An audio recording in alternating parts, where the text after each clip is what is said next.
저를 한번 따라서 하십시다. 예수님의 신앙생활. 예수님의 신앙생활. 구원받은 신자는 예수님을 닮아가는 사람들이죠.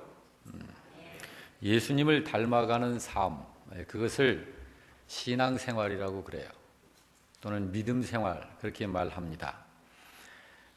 신앙생활, 믿음생활이라고 하는 것은 그렇게 표현을 하면 맞습니다. 우리가 이 세상을 살 때 우리의 존재됨 자체부터 마음에 품는 생각, 그리고 우리들의 행하는 일, 우리 인생의 목표, 목적, 어떻게 삶을 순간순간 하루하루를 살아나가야 할지, 무엇의 기준에서 살아야 할지를 예수님께 배워서 예수님을 닮아가면서 그렇게 살아가는 생활이 신앙생활입니다. 그렇게 사는 삶이 하나님 나라를 향한 순례의 삶을 살아가는 거예요. 그래서 우리가 참 예수님은 이 땅에 계실 때 믿음 생활을 어떻게 하셨나? 자, 이것을 우리들이 지금 생각을 해야 합니다. 여러분, 진짜 예수님이 세상에 계셨을 때 어떻게 신앙생활을 하셨을까요? 예수님은. 우리가 예수님의 신앙생활을 궁금해해야 해요. 그래서 알고 싶어 해야 합니다. 그것이 영적인 그런 그 욕구입니다. 이것이 왜 우리에게 필요하냐면은 우리들의 믿음이 주님의 믿음을 닮아가야 하기 때문에 그래요. 예수님의 그 믿음을 닮아 있지 않은 믿음은 구원받는 믿음이라고 할 수 없습니다. 예수님을 닮은 그 믿음이 구원받는 믿음이라고 우리는 봐야 합니다.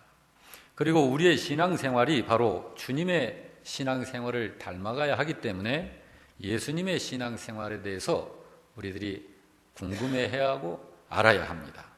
오늘 본문의 말씀은 예수님의 신앙생활에 대한 예수님 자신의 고백입니다. 나를 보내신 이가 나와 함께 하시도다. 나는 항상 그가 기뻐하시는 이 일을 행함으로 나를 혼자 두지 아니하셨느니라. 이 세상에 있는 신자가 바로 이 짤막한 한 말씀으로 표현이 됐습니다마는 요 말씀처럼 되면 되는 거예요. 그렇게 되면 되는 거예요. 하나님께서 항상 예수님과 함께 계셨고 단 한순간도 하나님이 예수님을 혼자 두지 않으셨다고 예수님은 당신의 이 세상에서의 삶을 그렇게 고백하고 계시는 거예요.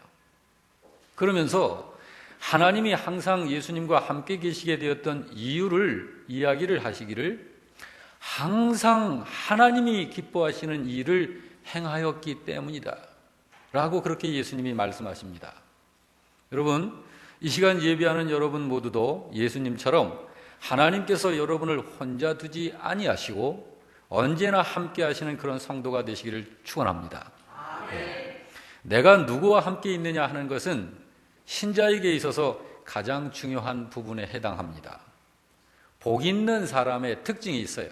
복 있는 사람의 특징은 복 있는 사람은 누구나 이 모습을 갖고 있습니다. 하나님이 함께 계신다는 거예요.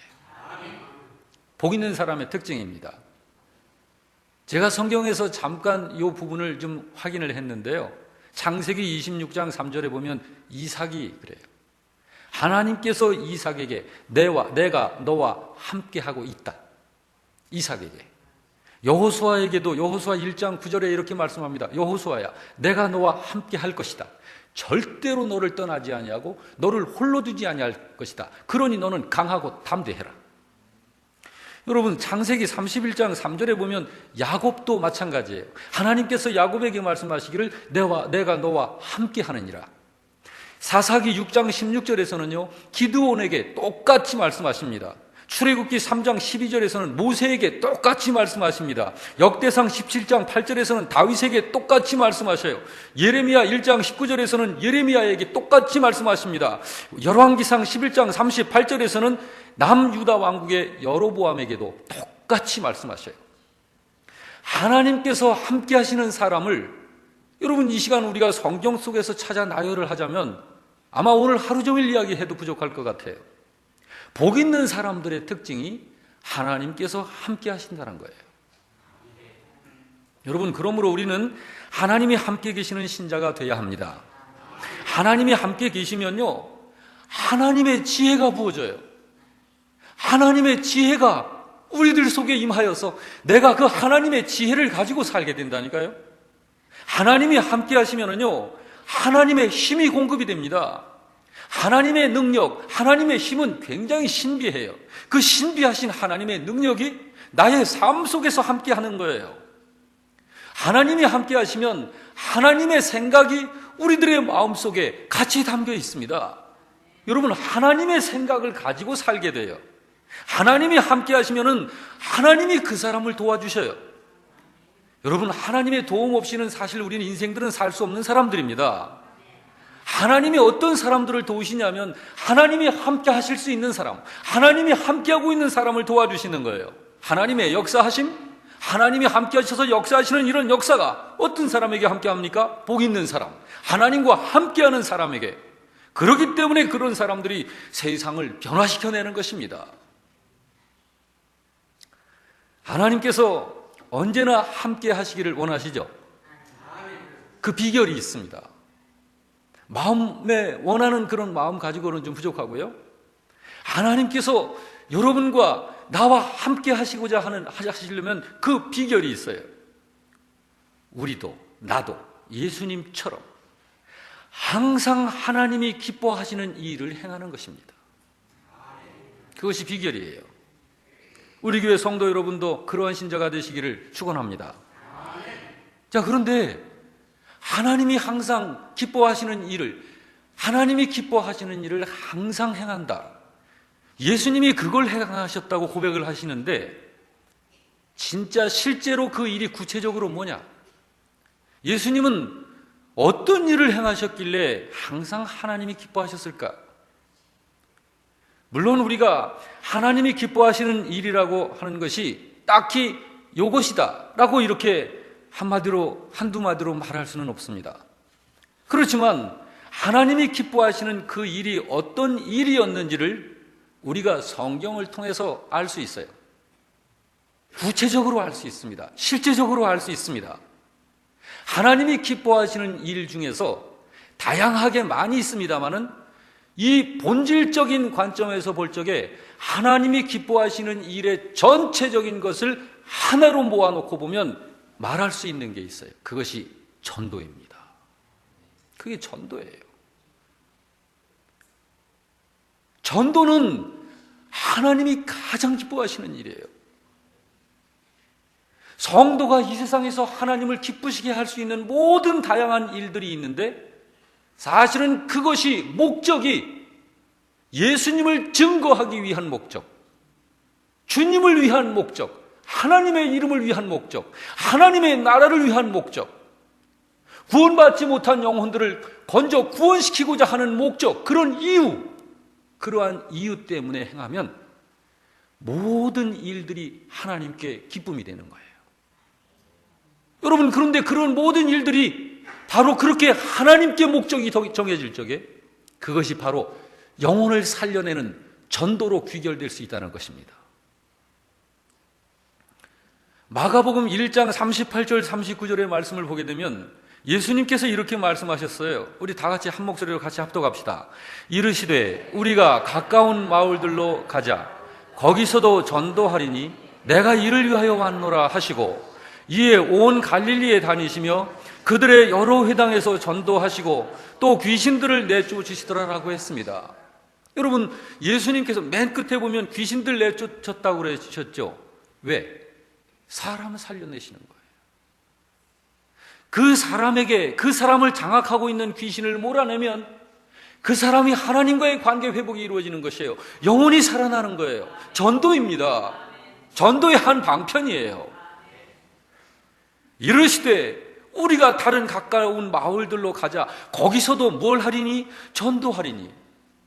이것을 위해서 내가 왔다. 이것을 위해서 예수님께서 이 세상에 오셨다는 거예요. 전도입니다, 여러분. 예수님께서 이 마을 저 마을로 찾아 나르신 이유가 거기서도 전도해야 한다. 예수님, 예수님이 내가 이를 위하여 왔노라 하신 이 말씀은 예수께서 이 세상에 오신 이유를 밝히신 말씀이에요. 자, 예수님이 이 땅에 무엇 때문에 오셨다고요? 전도하시기 위해서. 전도하시기 위해서. 조금 전에도 말씀했습니다마는 전도가 뭡니까? 전도. 사람 살려내는 일이에요. 사람 살려내는 일보다 큰 일이 이 세상에 뭐가 있습니까? 가장 큰 일입니다. 그것이 전도입니다. 사람을 사냥하는 마귀의 손에 묶여있고 붙잡혀서 거기서 빠져나올 수 없는 그러한 영혼을 살려내고 건져내고 구원해내는 일, 그것이 전도예요. 영혼을 사냥하는 악한 영의 올무로부터 사람을 살려내는 일을 하는 것이 전도입니다. 전도는요, 사탄의 미끼에 걸려서 죄인이 되어버린 영혼을 살려내기 위해서 하나님께서 정하신 하나님의 구원 방법입니다. 하나님의 구원 방법, 그것이 전도예요. 그러므로 전도는 주님께서 이 세상에 오신 이유입니다. 그렇기 때문에 당연히 주님은 세상에 오셔서 전도하셨고 또 제자들을 사람 낚는 업으로 키워내신 거예요. 여러분, 사람 낚는 업으로 키우시겠다는 게 어떤 사람으로 키우시겠다는 거예요? 전도할 수 있는 사람으로 키우시겠다. 사람 살려낼 수 있는 사람으로 키우시겠다. 사람을 구원시켜내는 사람으로 키우시겠다는 거예요. 여러분이요, 성경을 보면은요, 주님은 제자들에게 전도하라고 명령하십니다. 예수님의 12 제자는 분명히 전도하는 사람들이에요. 우리가 주님의 제자임을 믿으십니까? 여러분과 제가 주님의 제자임을 믿으십니까? 그렇다면 우리는 예수님으로부터, 그 주님으로부터 오늘 전도의 명령을 받은 사람들입니다. 전도의 명령을 받은 사람들이에요. 저를 한번 따라서 합시다. 전도해야 한다. 전도하면 생명의 열매가 있고, 전도 안 하면 생명의 열매는 없다. 믿으시기 바랍니다. 전도가 우리의 삶에 차지하는 비중이 그런 거예요. 그러므로 전도하는 믿음과 그렇지 않은 믿음은 다른 거예요. 전도하는 믿음, 그렇지 않은 믿음, 이건 다른 거예요. 여러분, 우리 전도하시기를 바랍니다. 합심해서 전도해서 하나님의 아직 잃어버려진 양들을 찾아옵시다. 그것이 전도예요. 한번 우리가 오늘 제가 이 말씀을 설교로 준비하면서 하나님께 묵상했어요. 만일 예수님께서 지금 이 시대에 우리들과 함께 여기 이 공도 지역에서 우리 교회에서 예수님이 우리들하고 같이 신앙생활을 하신다면 예수님은 어떻게 신앙생활을 하셨을까? 이거 제가 생각해 봤어요. 예수님은 육신으로 이 세상에 계실 적에 약 2000년 전에 그 이스라엘 그 유대 땅에 계셨습니다. 그런데 만약에 예수님이 육신을 입으신 예수님이 이 시대에 오늘 이 공도 지역에서 우리들과 함께 신앙생활을 하신다. 그러면 예수님은 어떻게 신앙생활을 하셨을까? 왜 이것을 제가 묵상을 했냐면 우리들이 어떻게 믿음 생활을 지금 해야 할까? 이것을 정확하게 찾기 위해서입니다. 그것을 정리를 했습니다. 아마 예수님은요, 우리 교회에서 시행되는 성경 공부와 제자 훈련, 전도 폭발 훈련, 이런 것을 철저하게 받으셨을 겁니다. 바나바 성경 공부, 새가족 성경 공부, 성장반 성경 공부, 제자 훈련, 전도 폭발 훈련, 사역자 훈련, 이런 것들을 예수님은 철저하게 받으셨을 거예요. 그리고 나서 교회의 질서를 따라서 주님도 친히 그 사역들을 하셨을 것입니다. 우리는 예수님이 그렇게 하셨을 것이라는 것을 성경을 통해서 짐작할 수가 있습니다. 예수님이 어렸을 적에 어떻게 생활하셨는지 아시죠? 랍비들과 함께 하나님의 말씀을 듣기도 하고 묻기도 하고 하나님의 말씀을 영의 양식으로 삼는데 굉장히 열심히 하셨어요. 예수님은. 누가복음 2장 49절을 보게 되면 부모님이 예수님을 막 찾으셨어요. 그래가지고 만나게 됩니다. 그런 장면이 기록이 되어져 있는데, 그때 부모님과 상봉을 했을 때 그 어린 예수님이 부모님에게 했던 이야기가 있습니다. 그것이 누가복음 2장 42절에서 49절에 기록이 되어져 있는데요. 그것을 제가 요약을 하면 이렇습니다. 어머니, 제가 아버지의 집에 거해야 할 줄을 알지 못하셨습니까? 예수님이 그렇게 이야기를 해요. 이렇게 말한 것을 보면 예수님이 얼마나 하나님의 말씀을 사모해서 자기의 믿음을 키워나갔는지를 우리는 짐작할 수 있는 거예요. 이렇게 예수님은 먼저 자기 자신의 믿음을 성장시키는 일에 굉장히 부지런하셨습니다. 그렇게 사신 예수님께서 로마서 12장 11절에 사도 바울의 입술을 통해서 말씀을 주실 적에 이렇게 말씀을 주셨어요. 부지런하여 게으르지 말고 열심을 품고 하나님을 섬기라. 신앙생활입니다. 예수님은 굉장히 열심히 신앙생활을 하셨을 거예요. 그리고 나서 예수님은 전도 사역을 시작하십니다. 그런데 예수님이 전도 사역을 시작하실 때의 모습을 보면은 먼저 세례 요한으로부터 세례를 받으셔요. 예수님께서 당신이 하나님의 아들이시면서도 자기가 지은 세례 요한, 그에게 고개를 숙여 세례를 받으셔요. 여러분, 이게 뭡니까? 이것이 바로 교회 안의 질서가 그렇게 중요한 거예요. 하나님의 백성이라고 하는 이 공동체 안에서 영적 질서가 그렇게 중요한 거예요. 예수님께서는 그분이 말씀으로 계신 하나님이십니다. 그런데 그분께서 이 땅에 육신을 입고 오셨을 적에는 하나님의 백성이라고 하는 공동체 안에 질서에 순종하시는 거예요. 그런 분이셔도 이게 우리의 신앙생활에서 굉장히 중요한 부분입니다.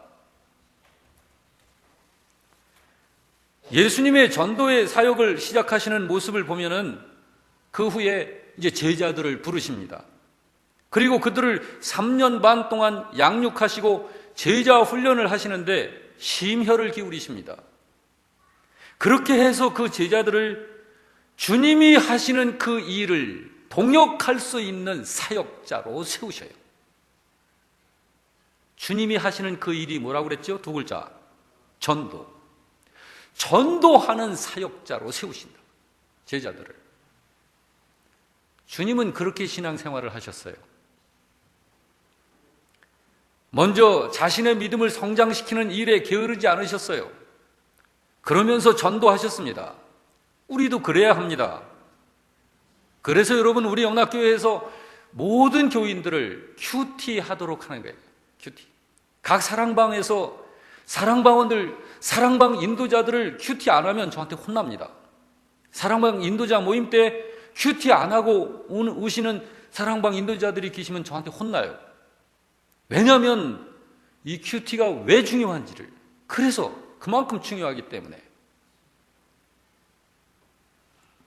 큐티, 체계적인 성경 공부, 이런 것을 그래서 해야 하는 거예요.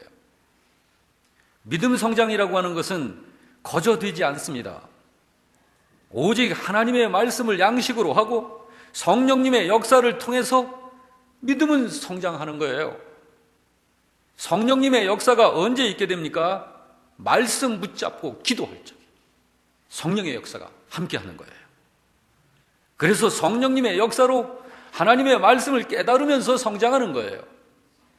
그 하나님의 말씀을 깨달아서 그 말씀을 지켜 살면서, 순종하여 살면서 우리는 자라가는 겁니다. 그렇습니다, 여러분. 주님이 항상 하나님이 기뻐하시는 일을 할 수 있으셨던 것은 철저하게 하나님의 말씀을 따름과 성령 안에서 드리는 기도를 통해서 그렇게 하셨던 거예요. 우리 교회 성도 여러분들도 그러하시길 축원합니다. 예. 또 한 가지, 만일 예수님께서 지금 우리들과 함께 우리 교회에서 신앙생활을 하셨더라면, 예수님은 교회의 요구라면 아니오가 없이 오직 예만 있는 신앙생활을 하셨을 겁니다. 고린도후서 1장 19절이 그 사실을 증거하고 있습니다. 우리 합독합시다. 너희 가운데 전파된 하나님의 아들 예수 그리스도는 예하고 아니라 함이 되지 아니하셨으니 그에게는 예만 되었느니라. 여러분, 지금 이때 예수님이 육신을 입으시기 전입니까? 육신을 입으신 예수님이십니까? 육신을 입으신 예수님이에요. 하나님의 교회를 통해서 어떤 말씀이 오든지 아멘이지 노 이게 아니라고. 그렇다고 해서 그냥 무턱대고 아멘도 아닙니다. 교회의 요구라면 아멘이에요. 왜 그러냐면 교회가 바로 주인이 누가 주인이죠? 하나님이 주인이시기 때문에 그래요. 영락교회의 주인이 하나님이시기 때문에 저도 그렇고 여러분도 그렇고 하나님의 모든 말씀에는 아멘만 하는 거예요. 아멘만 있어야 되는 거예요.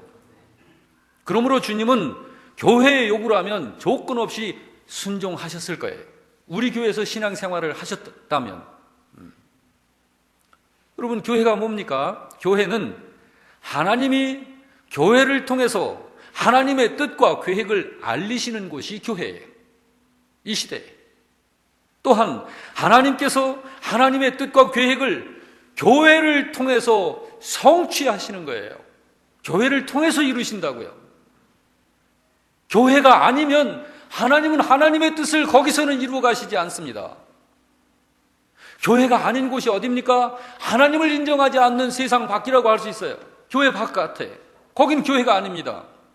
그런데 여러분, 교회 안에 들어와 있다 하지만 하나님의 말씀을 따르지 아니하는 하나님의 교회인지를 분별을 하지 못해서 주님의 교회의 요구인지 아닌지를 알질 못하고 자기 중심, 자기 생각대로 살아가는 그런 생활을 하면 하나님의 뜻은 그를 통해서는 이루시지 않으실 것입니다. 지금 하나님이 어떻게 하나님의 계획하신 일들을 이루어 가실까요? 교회를 통해서 하시는 거예요. 교회를 통해서. 교회를 목회하는 일꾼들을 통해서 하시는 것입니다. 여러분, 우리 영락교회에 사역자들이 계십니다. 목회자들, 교역자들이 있습니다. 누가 이분들을 교역자로 세웠나요? 우리들이 의논해서 세웠나요? 주님께서 세우셨나요? 주님이 세우신 거예요.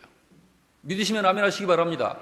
그러므로 주님은 교회의 질서를 따라서 하나님의 백성들의 이 영적 질서를 따라서 교역자들을 통해서 목회자들을 통해서 그 질서를 따라서 하나님의 뜻을 알리시고 순종하게 하시는 거예요. 그리고 이루어 가시는 것입니다.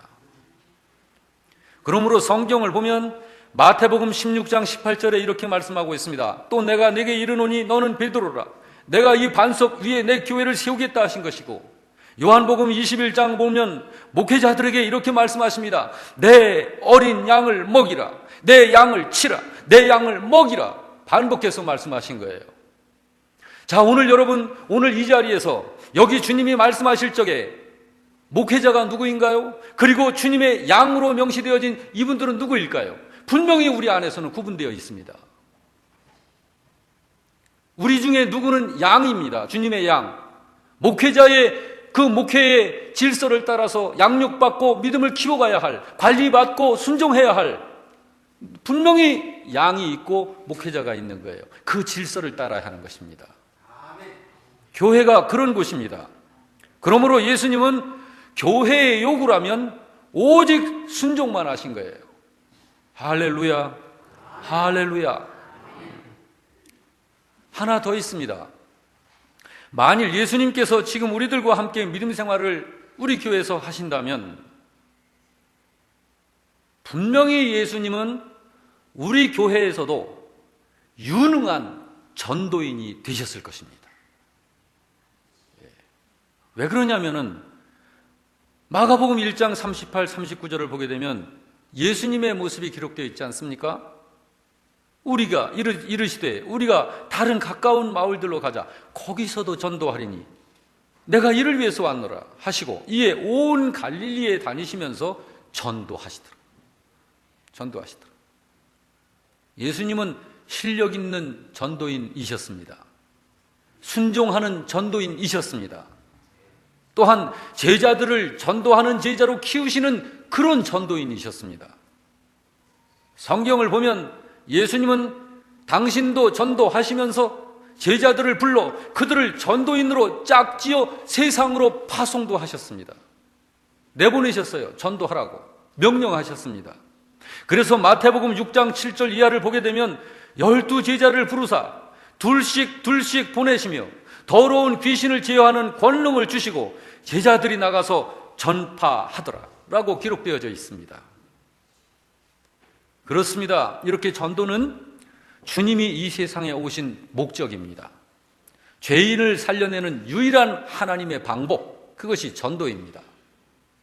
그러므로 예수님은 수시로 전도대를 만들어서 제자들을 내보내셨어요.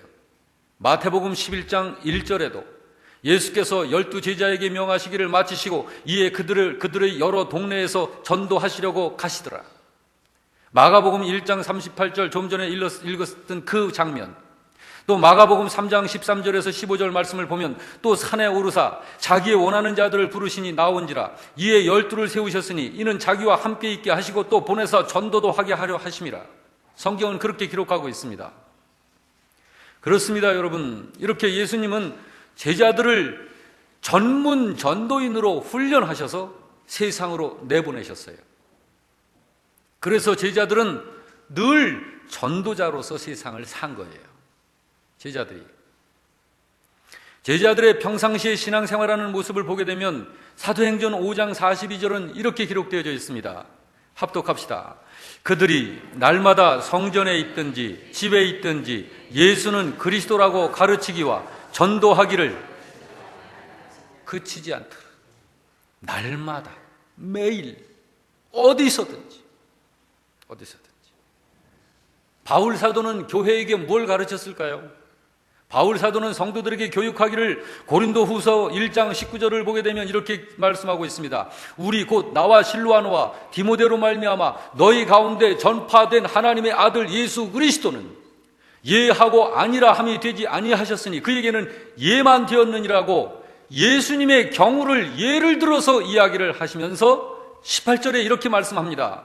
우리가 너희에게 한 말은 예하고 아니라 함이 없노라고 외치면서 전도에 순종하여 행할 것을 고백했습니다.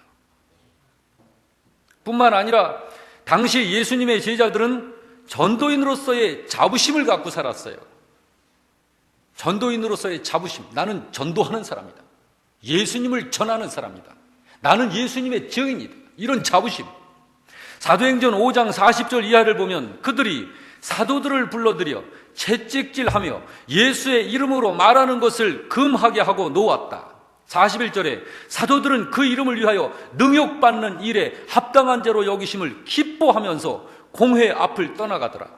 그들이 날마다 성전에 있든지 집에 있든지 예수는 그리스도라고 가르치기와 전도하기를 그치지 아니하더라. 이게 제자들의 모습입니다. 사랑하는 성도 여러분, 전도라고 하는 것이 바로 이렇게 중요한 거예요. 전도하는 교회는 하나님의 임재하심과 부흥하는 역사가 함께하는 것입니다. 전도하지 않는 교회는 영적 힘이 빠져나가고 그리고 세속화되어지며 세상과 결탁하게 될 것입니다. 영적 싸움은 전도 속에서 일어나는 것입니다. 이 영적 싸움을 싸우는 그 가운데에서 하나님의 함께하심과 주님의 능력이 역사되어질 것입니다. 여러분, 오늘 본문 말씀을 다시 한번 우리 다 같이 믿음으로 합독하십시다. 나를 보내신 이가 나와 함께 하시도다. 나는 항상 그가 행하시는 이 일을 행함으로 나를 혼자 두지 아니하셨느니라. 한 번 더. 나를 보내신 이가 나와 함께 하시도다. 나는 항상 그가 기뻐하시는 일을 행함으로 나를 혼자 두지 아니하셨느니라. 여러분, 바로 이것이 예수님의 신앙생활입니다. 이것이 예수님의 신앙생활이에요.